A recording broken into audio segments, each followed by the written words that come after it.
Hello बच्चों, आज हम चैप्टर 15 नौकर पढ़ेंगे। तो ये कहानी जो सही की है, और जब ये पढ़ते जाएंगे आपको पता चलेगा ये गांधी जी के जीवन से जुड़ी है। और उसका नौकर जो है, इसका जो शीर्षक है यानी टाइटल ऑफ द जो चैप्टर है नौकर। नौकर का मतलब आप लोग को मालूम ही है, यानी कि जो आपके घर में काम करता है, ये जो सर्वेंट होता है। तो उसका क्या महत्व है और क्या होता है, तो अभी अगर मैं बोल दूंगी, इससे अच्छा आप चैप्टर पढ़ते जाएंगे तो आपको ये बहुत इंटरेस्टिंग लगेगा ये चैप्टर पार्ट, क्योंकि ये खुद गांधी जी के जीवन से है। और इसको हम पढ़ते हैं तब आपको पता चल जाएगा। तो चलिए।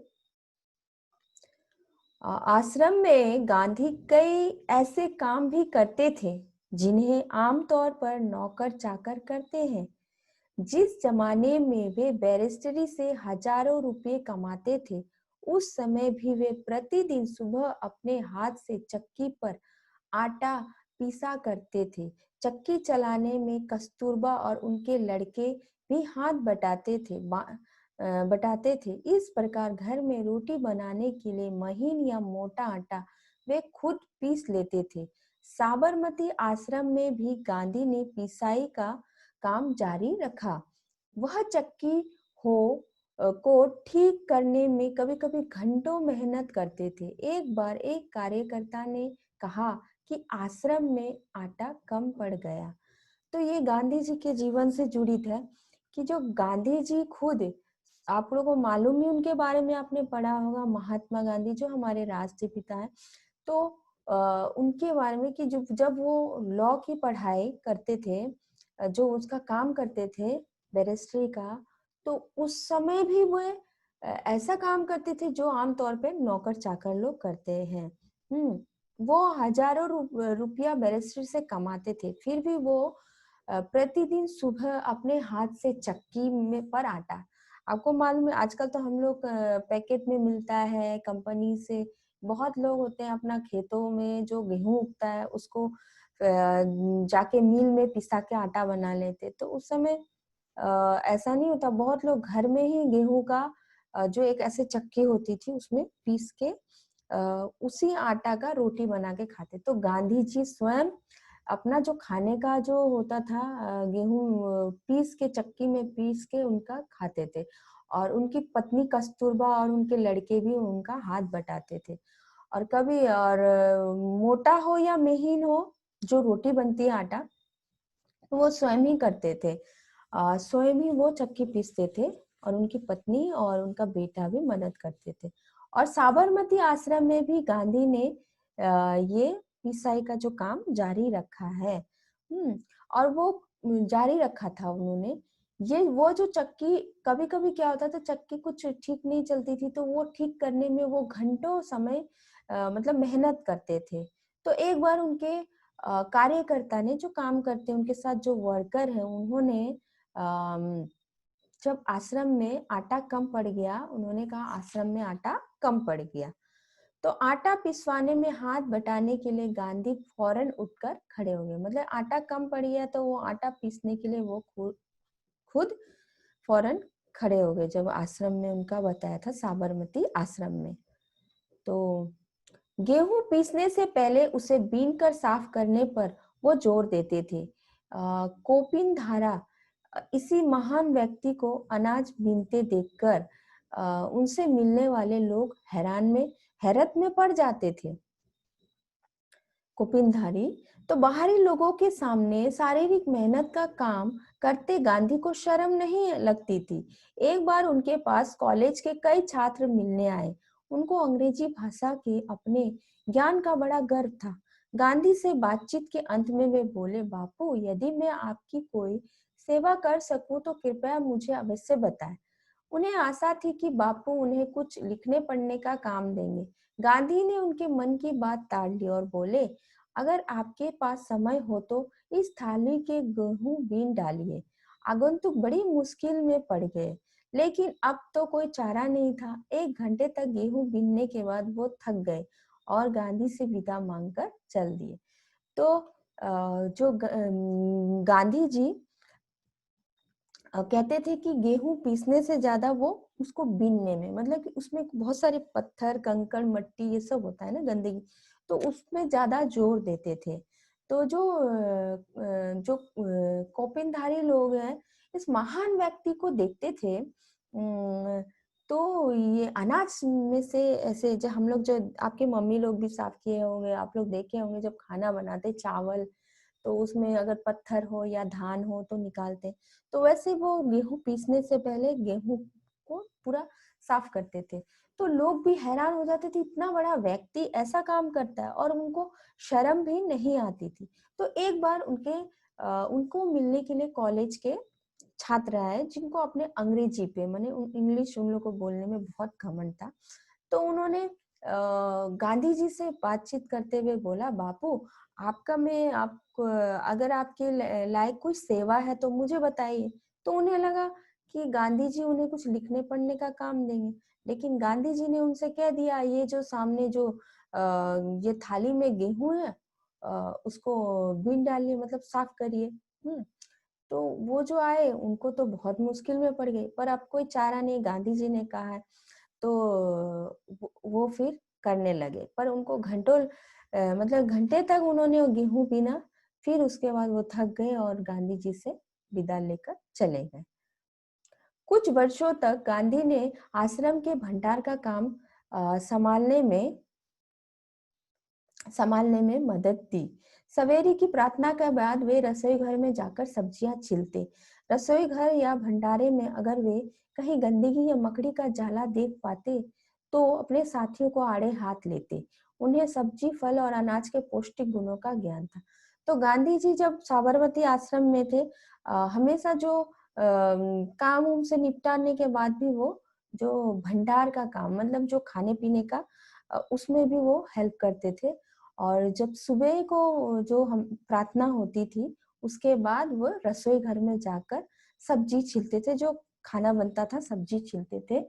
और अगर वो रसोई घर में यानी किचन में जाकर देखते कहीं गंदगी है, कोई मकड़ी का जाल है, तो जो जो रहने वाले उनको आड़े हाथ लेते, माने उनको समझाते, डांटते ऐसे थे कि ऐसे गंदगी नहीं होना चाहिए।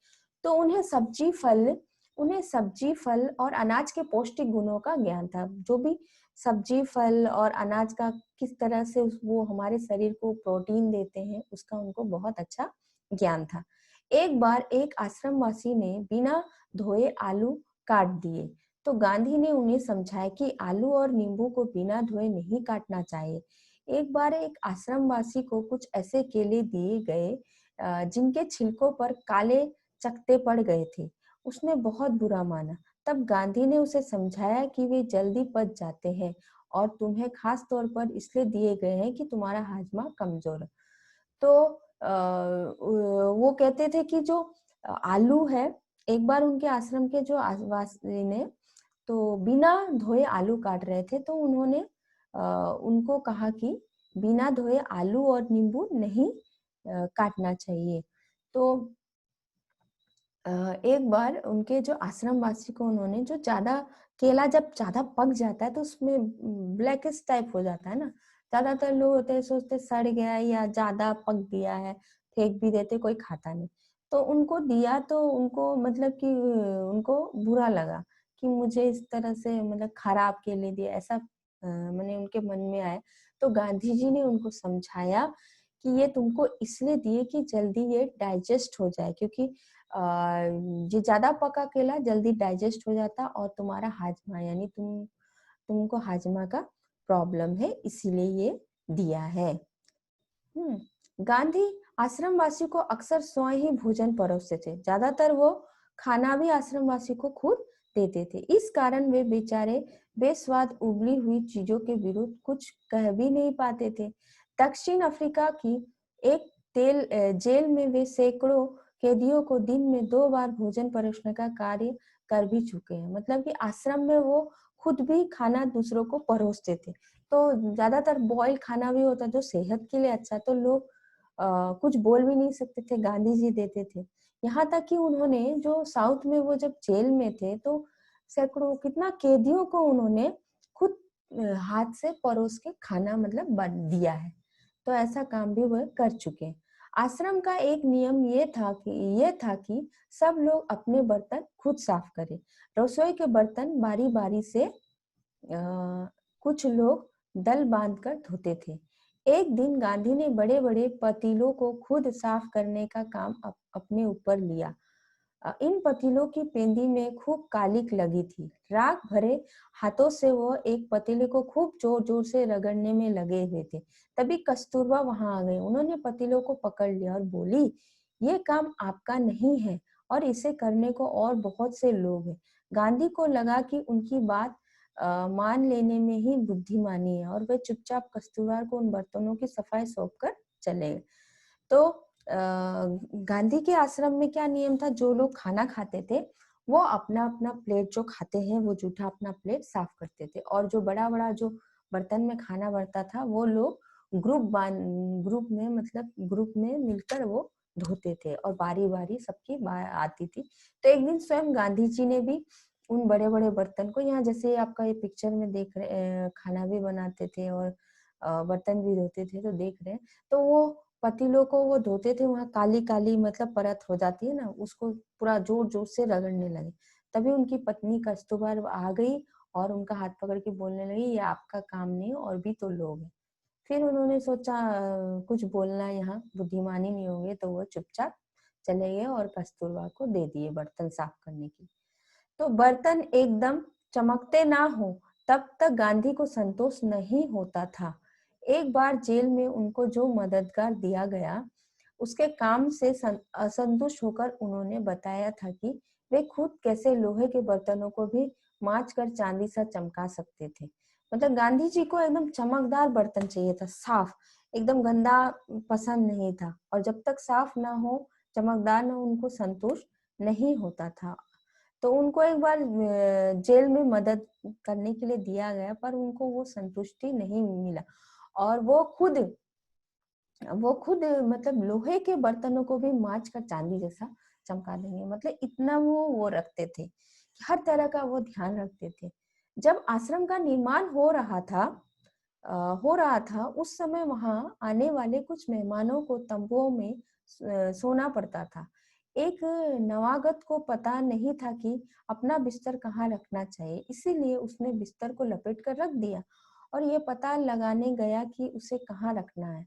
लौटते समय उसने देखा गांधी खुद उसका बिस्तर कंधे पर उठाए रखने चला जा रहा है।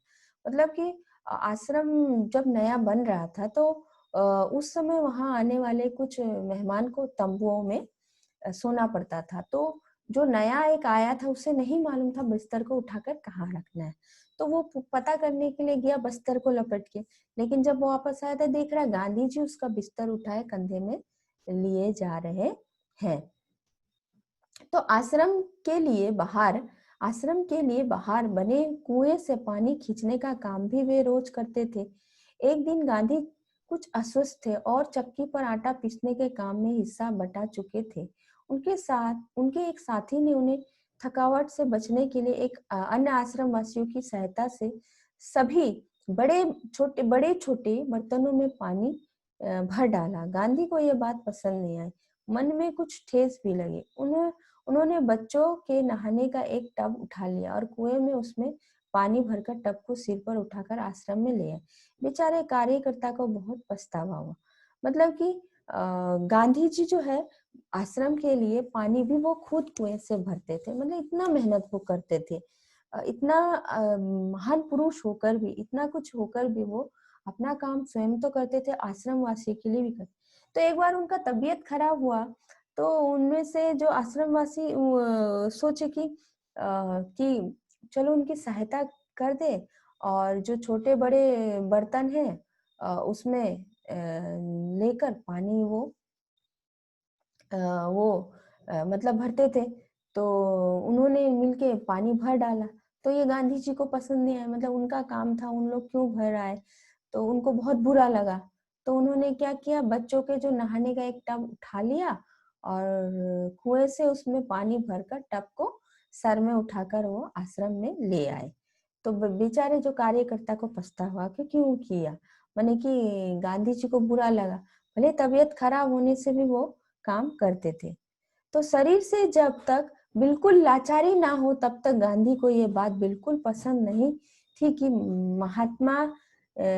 महात्मा या बूढ़े होने के कारण उनको अपने हिस्से का दैनिक शारीरिक श्रम ना करना, मतलब कि जब तक पूरे तरह शरीर उनका खराब ना हो जाए, मतलब टूट ना जाए, एकदम बिस्तर में ना पड़ जाए, तब तक वो आराम नहीं करेंगे, वो अपना काम करेंगे। ये नहीं कि वो एक महात्मा है और वो एज हो गया है तो उनका जो डेली का काम है, दैनिक जो शारीरिक परिश्रम है, वो ना करना पड़े, ऐसा नहीं था, वो करते ही थे।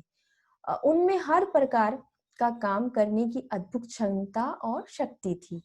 मतलब हर तरह का काम वो कर सकते, चाहे चक्की में आटा पीसना हो, सब्जी छीलना हो, बर्तन धोना हो, पानी उठाना हो, कभी वो शर्म नहीं करते थे, उनकी शक्ति भी थी। तो वो थकान का नाम भी नहीं जानते थे, माने थकते भी नहीं थे। दक्षिण अफ्रीका में बोअर युद्ध के दौरान उन्होंने घायलों को स्ट्रेचर पर लाद कर एक एक दिन में 25-25 मील तक ढोया था। वो मीलों पैदल चल सकते थे। दक्षिण अफ्रीका में जब वो टॉलस्टॉय बॉडी में रहते थे, तब पास के शहर में कोई काम होने पर दिन में अक्सर 42 मील तक पैदल चलते थे। उनके लिए वे घर में बना कुछ नाश्ता साथ लेकर सुबह 2 बजे ही निकल पड़ते थे। शहर में खरीदारी करते और शाम होते होते वापस फार्म पर लौट आते। उनके अन्य साथी भी उनके इस उदाहरण का खुशी खुशी अनुकरण करते। तो सोचो महात्मा गांधी जी का मतलब कि जब वो दक्षिण अफ्रीका में थे तो बोअर युद्ध जो हुआ था उस दौरान उन्होंने स्ट्रेचर में कई घायलों को मतलब 25-25 मील तक, इतना ज्यादा, मतलब हम लोग तो मतलब बोल ही नहीं सकते, 25-25 मील तक वो ढोकर ले गए, वो भी पैदल चलकर। और जब दक्षिण अफ्रीका में जब वो टॉलेस्टाई बॉडी में रहते थे तो तब पास के शहर में कोई अगर काम होता तो अक्सर वो 42 मील यानी 42 मील तक वो पैदल चल के जाते, मतलब बहुत बड़ी बात है। और खाने होने का जो नाश्ता है वो लेकर 2 बजे ही निकल पड़ते थे और जो भी सारे खरीदारी करते और शाम को आ जाते थे फॉर्म पर। तो उनके साथी भी उनका इस मतलब कि उदाहरण का खुशी खुशी अनुकरण, माने वो जैसा करते उनके साथी भी पूरा उनका अनुकरण करने की कोशिश करते, पूरा हाँ करते। तो एक बार किसी तालाब की भराई का काम चल रहा था जिसमें गांधी के साथी लगे हुए थे। एक सुबह काम खत्म करके वे लोग फावड़े, कुदाल और टोकरियां लिए जब वापस लौटे तो देखते हैं कि गांधी ने उनके लिए तस्तरियों में नाश्ते के लिए फल आदि तैयार करके रखे। एक साथी ने पूछा, आपने हम लोगों के लिए ये सब कष्ट क्यों किया? क्या ये उचित है कि हम आपसे सेवा कराएं? गांधी ने मुस्कुराकर उत्तर दिया, क्यों नहीं, मैं जानता था कि तुम लोग थके मांदे लौटोगे। तुम्हारा नाश्ता कारण तैयार करने के लिए मेरे पास खाली समय था। तो एक बार क्या हुआ कि तालाब की भराई का काम चल रहा था तो उनमें गांधी के साथी लोग खुदाई करके वो जो भी जो मट्टी उट्टी डाल के फावड़ा कुदाली से वो लोग तैयारी कर रहे थे। तो वो लोग कर रहे थे तो वो लोग जब वापस लौटे तो देखे कि उनके लिए गांधी जी ने तस्तरियों में नाश्ते के लिए फल और जो भी चीज थी तैयार करके रखे थे। तो उनके एक साथी ने कहा कि आप हमारे लिए इतना कष्ट करें और आपसे हम सेवा करें, ये तो उचित नहीं। तो गांधी जी ने मुस्कुराकर कहा कि क्यों नहीं, आप लोग थके हुए हैं, मैं जानता थके मांदे लौटेंगे और मेरे पास खाली समय था तो इसलिए मैंने आपका नाश्ता बना दिया। दक्षिण अफ्रीका में रहने वाले भारतीयों के जाने माने नेता के रूप में गांधी भारतीय प्रवासियों की मांगों को ब्रिटिश सरकार के सामने रखने के लिए एक बार लंदन गए। वहां उन्हें भारतीय छात्रों ने एक शाकाहारी भोज में निमंत्रण दिया। छात्रों ने इस अवसर के लिए स्वयं ही शाकाहारी भोजन तैयार करने का निश्चय किया। तीसरे पहर 2 बजे एक दुबला पतला और छरहरा आदमी आकर उनमें शामिल हो गया और तस्तरियों धोने, सब्जी साफ करने और अन्य छुट-पुट काम करने में उनकी मदद करने लगा। बाद में छात्रों का नेता वहां आया तो देखता है ये दुबला पतला आदमी और कोई नहीं। उस शाम के भोज में निमंत्रित उनके सम्मानीय अतिथि गांधी थे। तो अफ्रीका में क्या हुआ कि गांधी जी जब भारतीय जो वहाँ रहे हैं और वो लोग ब्रिटिश सरकार के सामने जो अम, जो उनकी मांग थी वो रखने के लिए गए थे लंदन, तो वहाँ उनको भारतीय छात्रों ने, शाकाहारी जो वेजिटेरियन है, उनको एक भोजन में खाने में इनवाइट किया था। तो छात्रों ने इस अवसर पे स्वयं कि खुद ही वो लोग भोजन तैयार करेंगे। तो इसमें जो जब खाना बना रहे थे तो तीसरे पहर में, मतलब कि तीसरे पहर में 2 बजे एक पतला दुबला एक आदमी, छरहरा आदमी उनमें मतलब उनको हाथ बटाने के लिए आ गया, उनको हेल्प करने के लिए, या सब्जी धो रहा हो या बर्तन धो रहा हो, तो छुट-पुट मदद कर रहा था।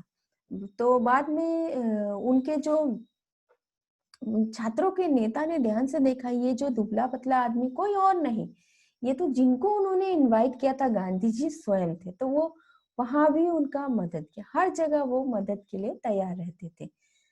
तो गांधी दूसरों में से कम काम लेने में बहुत सख्त थे, लेकिन अपने लिए दूसरों से काम कराना उन्हें नापसंद था। एक बार एक राजनीतिक सम्मेलन से गांधी जब अपने डेरे पर लौटे तो रात हो गई थी। सोने से पहले वे अपने कमरे को फर्श बुहार रहे थे। उस समय रात के 10 बज रहे थे। एक कार्यकर्ता ने दौड़कर गांधी के हाथ से बुहार ले ली। जब गांधी गांवों का दौर कर रहे होते, उस समय रात को यदि लिखते समय लालटेन का तेल खत्म हो जाता तो वे चंद्रमा की रोशनी से ही पत्र पूरा कर लेते, ज्यादा पसंद करते थे। लेकिन सोते हुए अपने किसी थके हुए साथी को नहीं जगाते थे।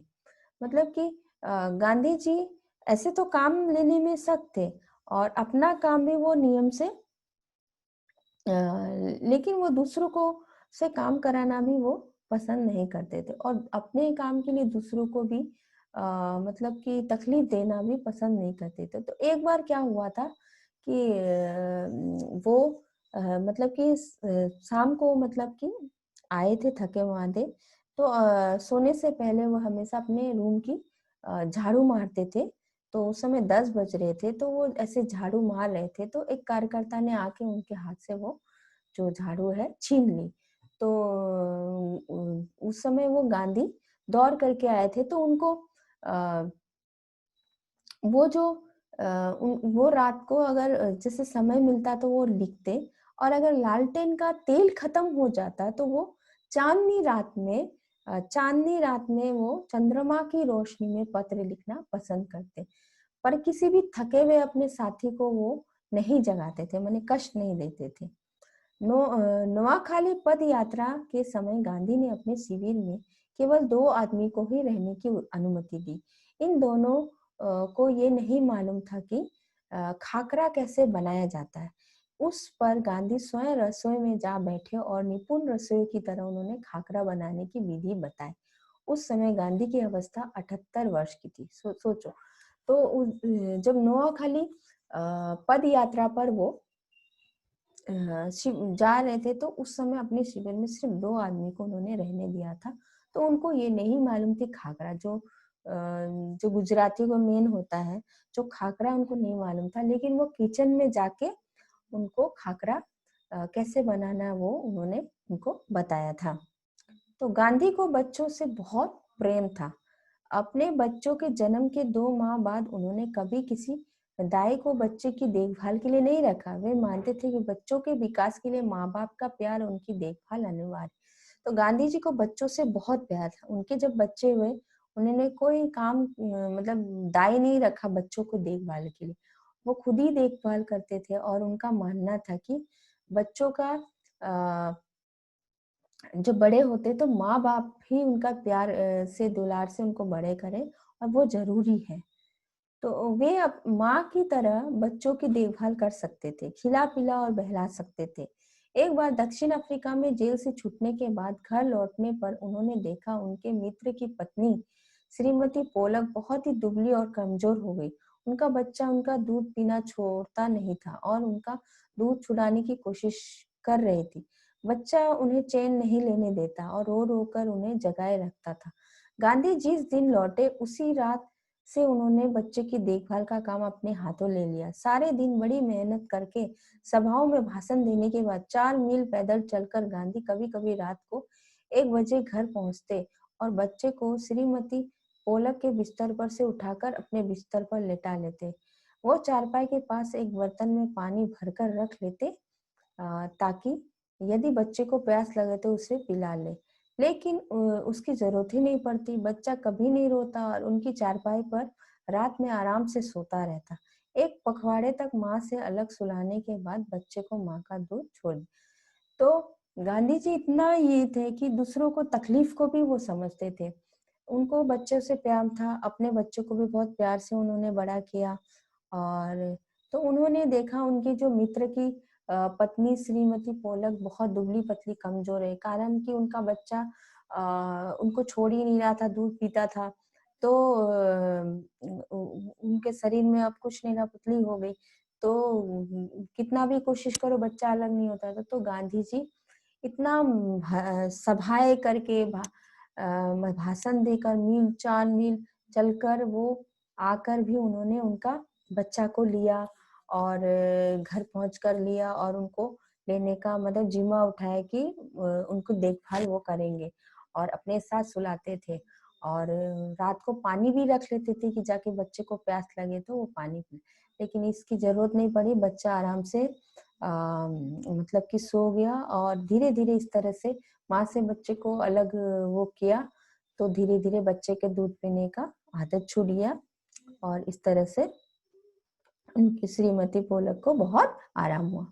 तो गांधी अपने से बड़ों का बड़ा आदर करते थे। दक्षिण अफ्रीका में गोखले गांधी के साथ ठहरे हुए थे।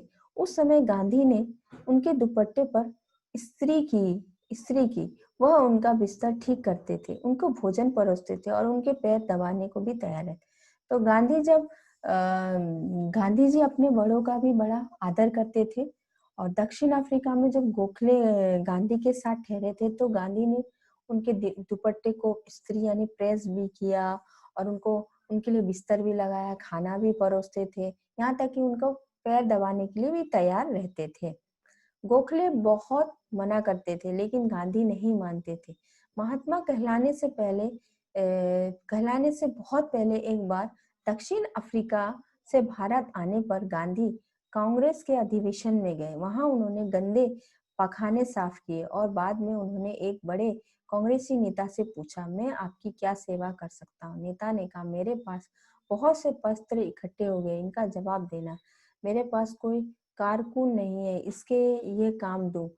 क्या तुम ये काम करने को तैयार हो? गांधी ने कहा, जरूर, मैं ऐसा कोई काम करने को तैयार हूँ जो मेरी समझ से बाहर ना हो।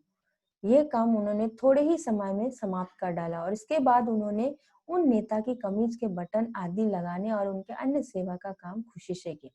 तो गांधी जी जब महात्मा होने से पहले जब कांग्रेस के अधिवेशन में वहां गए थे तो वहां उन्होंने बहुत सारे गंदा टॉयलेट्स भी साफ किया और एक बड़े कांग्रेस नेता से उन्होंने पूछा, मैं आपकी क्या सेवा कर सकता हूँ? तो उन्होंने कहा, मेरे पास कोई कारकुन नहीं है, तो उनके पास बहुत सारे पत्र इकट्ठे हुए, उनको जवाब देना है, वो तो आप कर सकते हो? उन्होंने कहा, हाँ, ऐसा कोई नहीं जो मेरे सामर्थ्य से बाहर मैं कर सकता हूँ। उन्होंने किया उन सबको, यहाँ तक कि उन्होंने उन नेता की जो कमीज में जो बटन होते हैं उसको भी उन्होंने खुशी से लगाया और अन्य काम भी उन्होंने खुशी से किया। जब कभी आश्रम में किसी सहायक की रखने की आवश्यकता होती तब गांधी किसी हरिजन को रखने का आग्रह करते। उनका कहना था, नौकरों को हमें वेतन भोगी मजदूर नहीं, अपने भाई के समान मानना चाहिए। इसमें कुछ कठिनाई हो सकती है, कुछ चोरियां भी हो सकती, फिर भी हमारी कोशिश सर्वदा निष्फल नहीं जाएगी। तो उनका मतलब कहना था कि जब भी आप मतलब कि जो भी काम करने के लिए हेल्प के लिए चाहिए तो वो कहते थे हरिजन। हरिजन जो जो जो बोलते हैं ना, जो हरिजन जो शेड्यूल का, उनको रखने के लिए वो जो शेड्यूल कास्ट थे उस समय रखना के लिए कहते थे। उनका कहना था जो नौकरों को हम वेतनभोगी मतलब कि सैलरी में वेतनभोगी मज़दूर नहीं सोचना चाहिए, उनको हमें अपने भाई समान समझना चाहिए और उनमें से उसमें कुछ कठिनाई हो सकती है मतलब कि कभी चोरी भी हो सकती है, फिर भी हम अपना ऐसा कोशिश करें तो निष्फल नहीं हो सकते। उनको हमें मतलब कि अपना जैसा मानना चाहिए, ऐसा वो कहते थे।